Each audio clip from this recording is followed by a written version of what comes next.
বোলপুর মহকুমা হাসপাতালে ফের চিকিৎসার গাফিলতিতে সদ্যজাত শিশু মৃত্যু। বোলপুর মহকুমা হসপিটালে বারংবার একই ঘটনা ঘটে চলেছে। কি না, ডাক্তারের বিরুদ্ধে চিকিৎসার গাফিলতি অভিযোগ এবং হাসপাতালে কর্মরত নার্স ও অন্যান্য কর্তব্যরত হাসপাতালে কর্মীদের বিরুদ্ধে একাধিক অভিযোগ দুর্ব্যবহারের জন্য।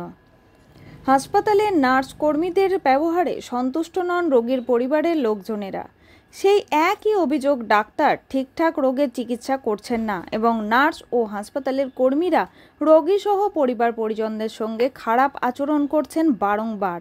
এর আগেও এই নিয়ে আমরা খবর পরিবেশন করেছিলাম, কিন্তু আজ ফের একই ঘটনা। রোগীর পরিবার পরিজনদের অভিযোগ, যথাযথ নার্স, ডাক্তার ও হাসপাতালে কর্মীদের উপযুক্ত শাস্তি চায়। এই ঘটনাকে কেন্দ্র করে হাসপাতাল চত্বরে উত্তেজনা সৃষ্টি হয়। ঘটনার খবর পেয়ে শান্তিনিকেতন থানার বিশাল পুলিশ বাহিনী হাসপাতালে এসে পরিস্থিতি নিয়ন্ত্রণে আনেন। পুলিশ প্রশাসন রোগী পরিবার পরিজন ও হাসপাতালে কর্মরতদের সঙ্গে কথা বলেছেন এবং বিষয়টি খতিয়ে দেখছেন। এই ঘটনায় পুলিশ প্রশাসন পূর্ণ তদন্ত করছে। কি হয়েছে? আমার স্ত্রী সব ব্যবস্থা হয়েছিল। আমি কাল দুপুর সকাল 8টার দিকে ভর্তি করি। দিয়ে ডাক্তার সব রিপোর্ট সব চেক করে দেখেছে, সব ঠিকঠাকই আছে। ভর্তি করে নেয় যে ঠিক যদি না থাকে তাহলে ভর্তি করতে হয় বা ছবি কিছু করতে বলতে হয় না। আমাদের সেসব কিছু বলেছে যে বাচ্চা সব ঠিকঠাকই আছে, নর্মালি হওয়ার চান্স বেশি, নর্মালি হবে। আমরা বললাম ঠিক আছে, নর্মালি যদি হয় তাহলে ভালোই হবে, নর্মালি হোক। তো ভর্তি করে দিয়েছে। এবার রাত 9টার সময় মানে পুরো 1টা থেকে প্রসব বেদনা বেশি হয়ে গেছে। এবার ওদেরকে বারান্দায় ঘোরাফেরা করতে বলেছে, কিন্তু ঘোরাফেরা করার পরও এতটাই যে যন্ত্রণা করছে যে ও সহ্য করতে পারছে না। এই কারণে বলছিল যে 9টার মধ্যে হয়ে যাবে, তোমরা একটু দেখো। এই বলে ডাক্তার চলে গেছে। ডাক্তার চলে যাওয়ার পরে এরা যে স্টাফগুলো ছিল, মানে ডাক্তারের যে স্টাফগুলো ছিল, এদেরকে দিয়ে মানে ফোন থেকে ট্রিটমেন্ট হচ্ছে। এগুলো কি হয়, ফোন থেকে ট্রিটমেন্ট দেওয়া যোগ? আমার এখন যে ডাক্তার ছিল, এত বড় একটা হসপিটাল, এমার্জেন্সি ডাক্তার এখানে নেই, ঠিক আছে? আর যার ডিউটি ছিল সে কোথায় ছিল, সে এখানে এসে জবাবটা দিবে যে কি জন্য সে ওখানে গিয়েছিল, কি এমন এমার্জেন্সি ছিল যে ও এই হাসপাতালে থাকতে পারলে না। এত রুগী আছে, শুধু আমারটা বলে নয় যে আজ আমার হয়েছে কাল অন্য কাউরি হবে না, এটা তো নয়। কাজী আমিরুল ইসলামের রিপোর্ট, ভয় টিভি, বোলপুর।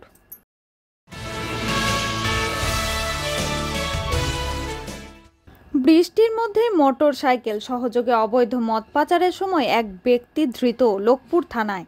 বীরভূমের লোকপুর থানার পশ্চিম সীমান্তে ঝাড়খণ্ড রাজ্যের বাগডহরি থানার মুড়াবেড়িয়া গ্রাম থেকে অবৈধভাবে মদ পাচারের উদ্দেশ্যে লোকপুর থানা এলাকার রাস্তা করিডোর হিসেবে ব্যবহার করা হচ্ছে।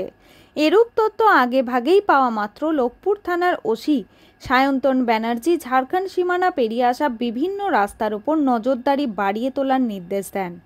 সেই প্রেক্ষিতে মঙ্গলবার রাতের দিকে বৃষ্টির মধ্যেই এক মোটরসাইকেল আরোহী অবৈধ মদ নিয়ে লোকপুর থানা এলাকার মধ্যে ঢুকে পড়েছে বলে গোপন সূত্রে খবরের ভিত্তিতে টহলরত মোবাইল ভ্যানে কর্তব্যরত পুলিশ কর্মীদের বিভিন্ন রাস্তায় বিশেষ নজরদারি চালানোর নির্দেশ দেন।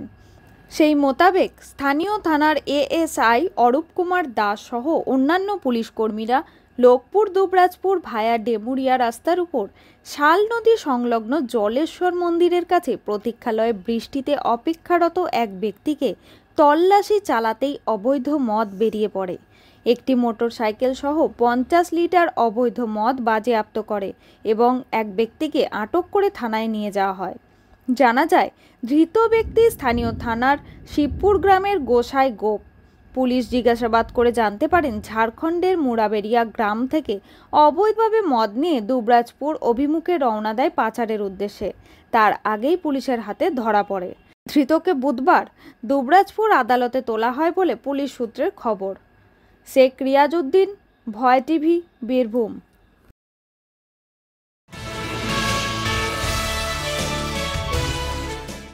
সাত সকালে মৃতদেহ উদ্ধার কঙ্কালী অঞ্চলে। বীরভূম জেলায় কঙ্কালীতলা পঞ্চায়েতের অধীনে ডাঙ্গাপাড়ায় সাত সকালে একটি মৃতদেহ উদ্ধার। মৃতদেহটি পুকুরের জলে পড়ে থাকতে দেখা যায়। স্থানীয় সূত্রের খবর, সকালে পুকুরের ধারে মৃতদেহটি দেখতে পায় বাসিন্দারা।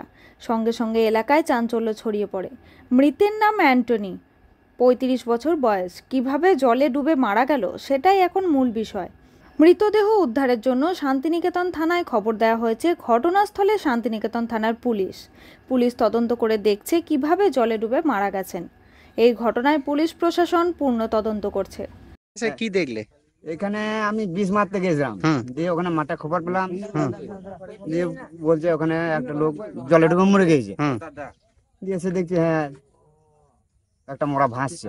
আচ্ছা, কি নাম যে মারা গেছে? মারা গেছে মুখ চেনা যাচ্ছে না, তো কি করে বলবো? আচ্ছা। আন্দাজ তো বলা যাবে না। আচ্ছা,